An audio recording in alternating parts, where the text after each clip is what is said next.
Hey guys, how's it going? Hope you've been well. Today we're doing stuff on the old F550 Bussaroo. As you can see, we got it on the big monster truck tires, the super singles here that I got off of Facebook Marketplace.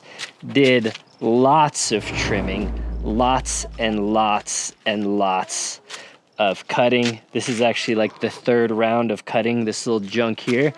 But I ordered a fender kit that'll fit it all.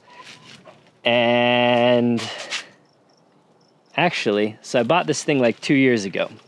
Never even registered it or insured it. Was kind of in this era where I was like, did I make the right decision? I don't know, but I had already gutted it and I started down a path. Anyway, just got it registered, so took it out on its literal first drive of owning it for 2 years after I fixed a bunch of stuff with the coolant and other issues. Had a lot of issues, still has a lot of issues I'm working out.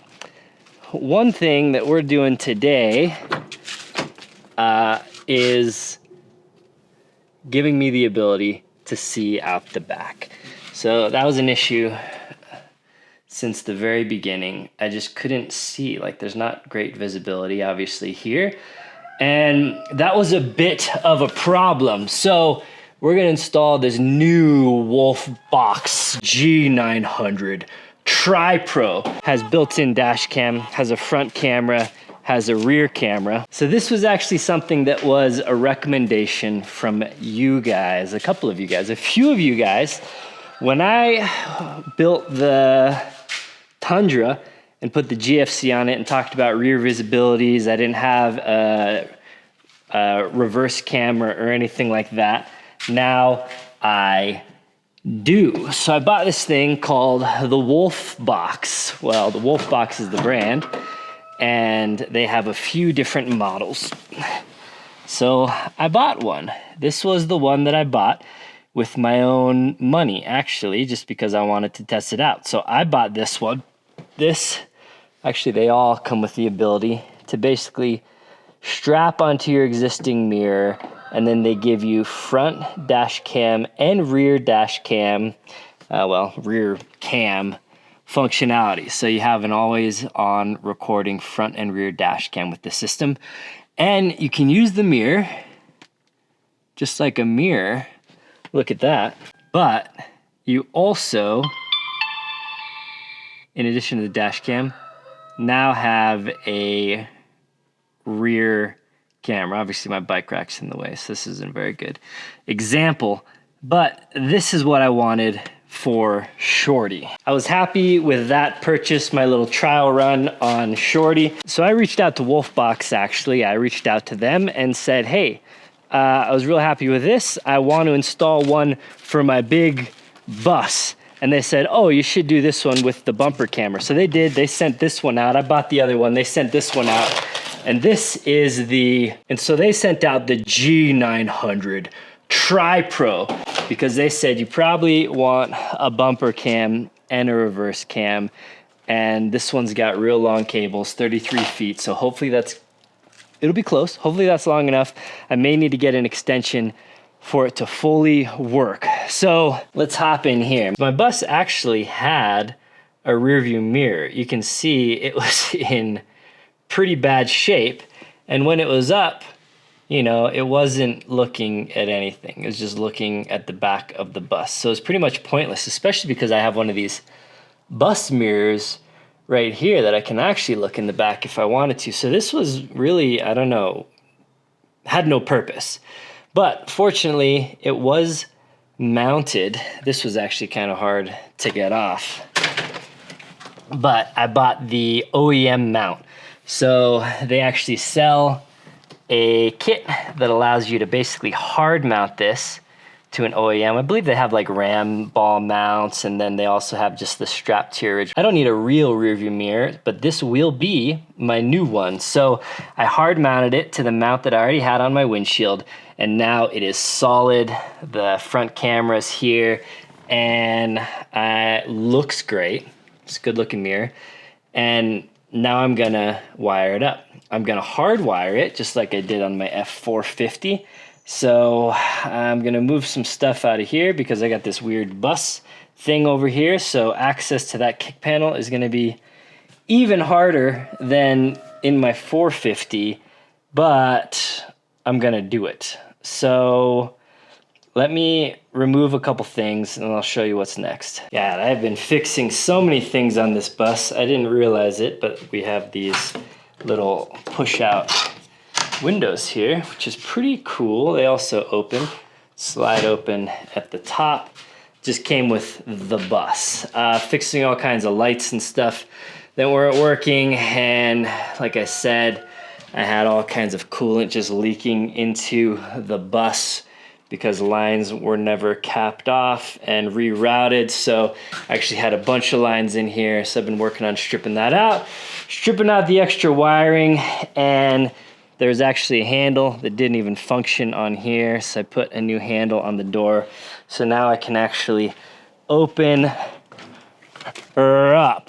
So back here, there's a couple places I can mount the camera. I could mount it up high and then it like looks down, but I really want this more for, you know, how a normal rear view mirror would work. I want to look straight out the back.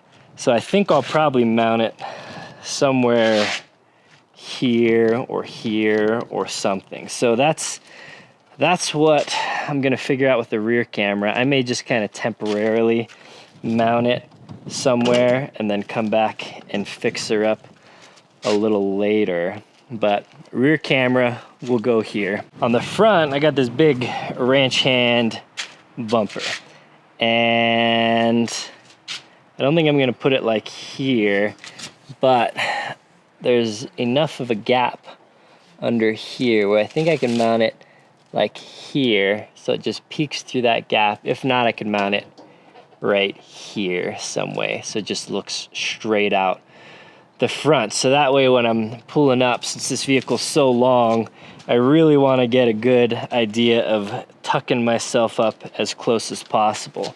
I do want to figure out either if I need to just swap to a different bumper here, or if I can add, I think I'll have to custom fabricate a winch plate essentially, because this bumper, this ranch hand, doesn't actually come with a winch plate option, which is kind of weird. So anyway, that's what's going on. I have the hood pop because I was looking at some stuff under there. And yeah, so that's kind of the plan. I'm gonna do a full bus update video, but I'm still working out a couple kinks, and I wanna kind of write down a list of questions I wanna ask you guys for opinions or feedback or recommendations on. So I'm gonna do a longer video. Maybe I'll probably try and film it this week, but I'm gonna do a longer video on the bus, just giving you updates on the stuff that I've been working with. If I have regrets for kind of going down this route of getting something pretty cheap and unknown and building something custom out of it. So that video is coming. So if you just kind of want all of that, that's gonna be a long video, and I didn't want to do it all in one video. So I'll do that. I'll post it soon. Hey friends, you guys ready?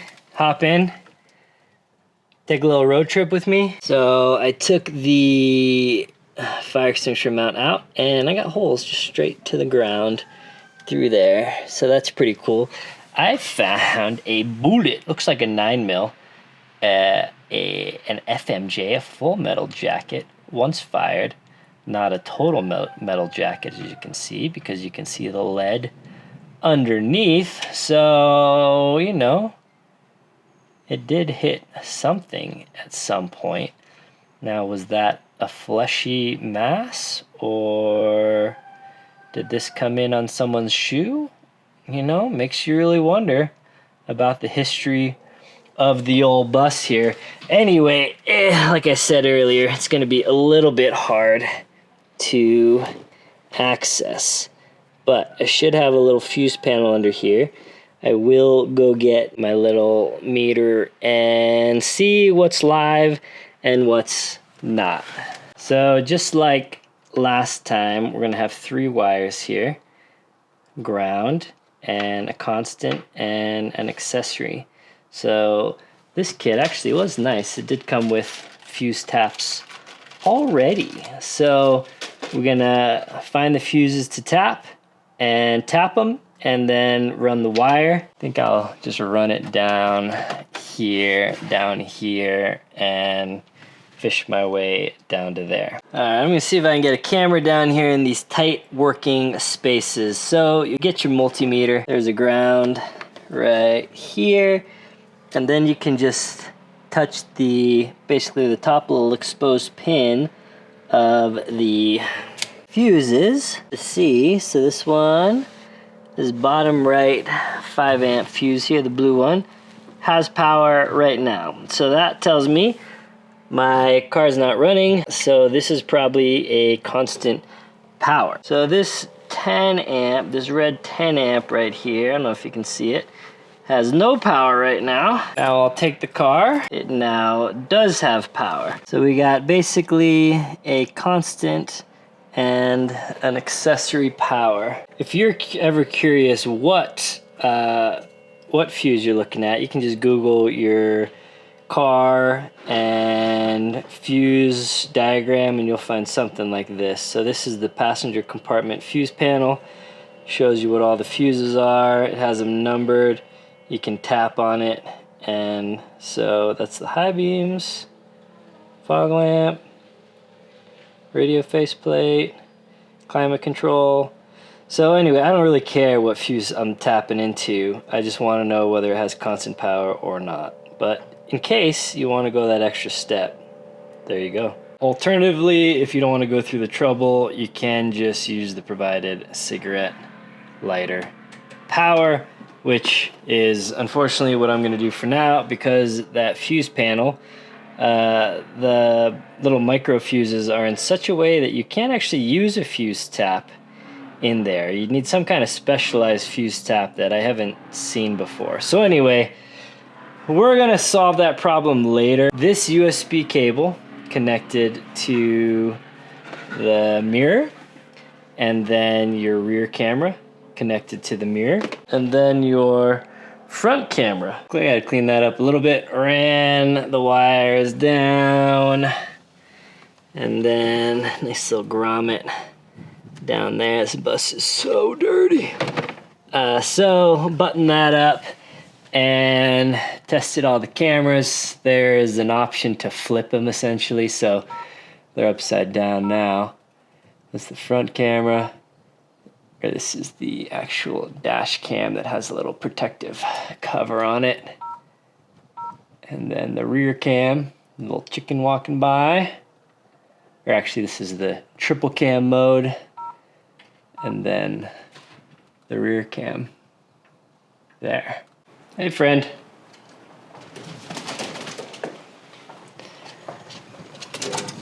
Goodbye.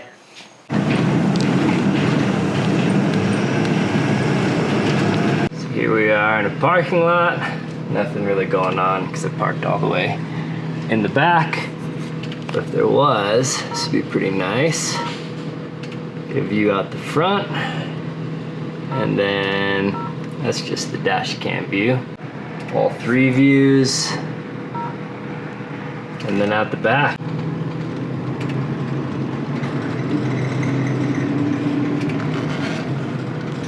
Alright, went on a little drive. Let me talk about some specs while I just show a little bit of the dash cam footage for you to view. So the dash cam on the mirror is 4K, the rear is 2.5K, and then the front bumper camera is 1080p. So you kind of have the whole gamut. It's recording all 3 at a time. And then you can also just see them all as well from the dash cam screen. So you can pull up any of the cameras or show all 3 like I was talking about earlier. They do have, instead of the bumper cam, they do have an inside cam version as well. So the 3-channel, if you want, instead of the bumper, you could get the inside cabin view essentially. But I feel like the front bumper camera and the rear camera are what I really care about more. Like as a big vehicle, if I'm off-roading on a trail or navigating, you know, a tight parking spot or something like that, then those are the 2 cameras that are going to come in handy. The rear camera, super handy, obviously, because I have no visibility out the back at all. It does have an app like most of these dash cams do these days, so you can log in, change some settings, and get your footage from the app as well, or you can pop the micro SD card out and do it that way. It does have built-in GPS as well for location logging. Features PureCell Plus technology in the rear camera to make the backup camera even better at night. And with the hardwire kit, it does have parking monitoring mode as well. All right, it's 11 p.m. I wanted to show this little detail here. I do have these garage lights on, but look how dark it is. This is my driveway. My camera's having trouble focusing. And again, 11 p.m. Look how sensitive my sensor is on this camera. Like, I can pick up the night sky detail. It's so much brighter in my camera than in my naked eye. So just to give you a perspective of how dark it is back here, this is a clutch feature.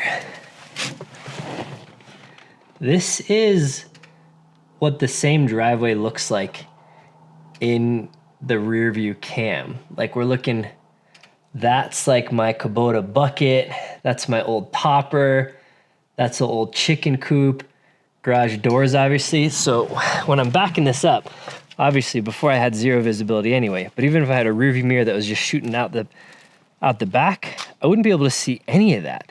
Like, what we were looking at there was this stuff here, and I'm right up next to it now, and I can still hardly see it, like in my camera or in real life. Like, this is about how bright it looks to my eye, and the bus camera's way over there picking it up. So night performance on this rear camera is insane. That was something that was kind of, I was wondering about. That's why I came out here at nighttime to test it out. And it's like no reverse lights or anything on illuminating.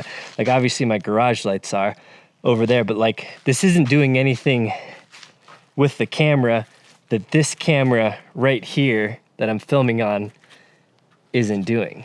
And this is like a $3,000 camera and a $3,000 lens, as you can see. But anyway, I am surprised at the night capability that this has. And I think this is a more important test than, you know, driving and having headlights of the car behind you shining. And yeah, this is like what I really care about. Okay, quick interjection. Now back to whatever part of the video this is. Some of what I was kind of interested, curious in, you know, big vehicle out the front bumper camera, installed it on a pretty nice location there right under the light bar. So I could angle this down more or up more depending on what I wanted to focus at, but this is the angle I went with. And I'll show you on the screen here. So here's a trash can essentially right up on the bumper, and then a bucket over here a little bit further out. And then I just put a tape measure all the way on the ground just for curiosity. So the bumper cam, obviously when I'm sitting there, I want to be able to view these things that there'd be no way for me to view, both, you know, off-road or parking or whatever. So at that angle the dash cam's at right now, I can see higher, so I can see the tractor and all that stuff out in front of me there, the chickens walking around down there. But more importantly, it has this scroll feature, which essentially you can scroll down or up. So depending on kind of where you want to view, it's recording this whole image. But since the dash cam's obviously wide and short, you can only view a limited aspect. So there's that bucket, there's that trash can, and then I don't know if you can tell, but I can get all the way down to viewing at the 2-foot mark at the tape measure. So the 2-foot mark is right here at the bottom of that. So as you can tell, obviously, no chance. This is as high, you know, this is as high as I can view out the windshield. No chance I'd see that bucket or that trash can, like not even close, and here I can read the price tag on it. So that's pretty cool. Similar setup in the rear.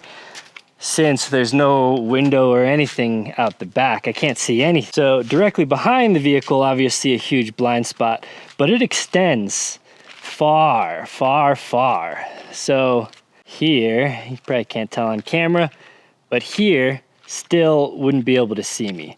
This is how far back I am from it. I gotta walk all the way over here to view that side view mirror, and then all the way over here to view that side view mirror. So to put things into perspective, I literally have to go all the way back here to be able to see the mirrors. So there's a human-sized blind spot behind the bus, or really any box truck, any camper RV, anything like that, this far. So you don't see anything for this far directly behind you. So if you're backing up in a parking lot or whatever, there's little kids or an obstacle or a rock or anything, no chance of seeing it before. And these are with pretty extended mirrors. Like, this thing sticks out pretty far. So in normal driving, this is the triple mode where you can see the dash cam, the front cam, and the rear cam.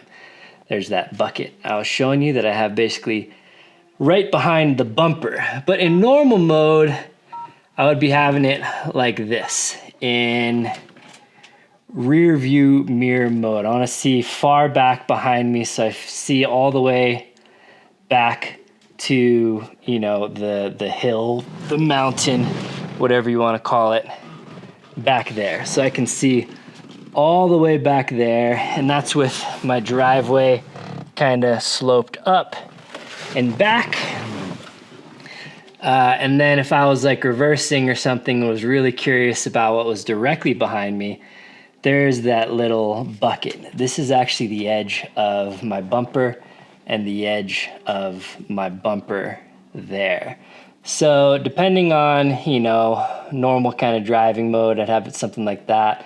So I could see cars behind me and normal things. And I mounted the camera here. I did cut a little hole and ran the wire from the front. So then, you know, I'm able to see something like the bucket there, and this camera is so wide that it was actually catching the edges of the bumper here. So it's catching that and that. That's what you were seeing in the corner. So pretty crazy there. And then it's low enough where this is, you know, waist height for me. Any human, no matter how I'm viewing that camera, would be viewable here. And really small objects, you know, I could scroll down and see them down there if I wanted to. Anyway, amazing to have that capability now on the super poor man's Earthroamer here.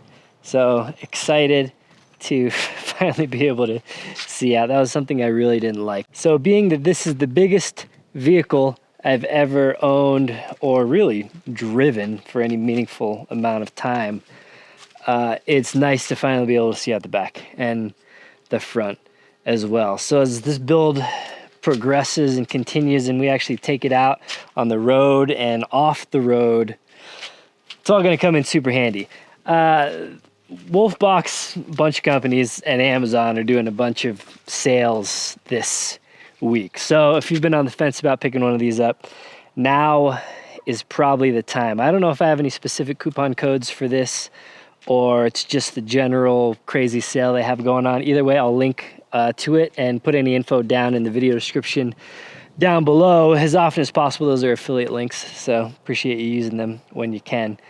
And yeah, that's it. If there's anything else like this, any other kind of systems or gadgetry that you want me to try, just like the WOLFBOX was a recommendation from you guys, recommend them down below. I'll take a look at them, and if I feel like they line up with, you know, a vehicle build or something I'm trying to accomplish, I'd be more than happy to try them out. All right, guys. Well, until next time, take care.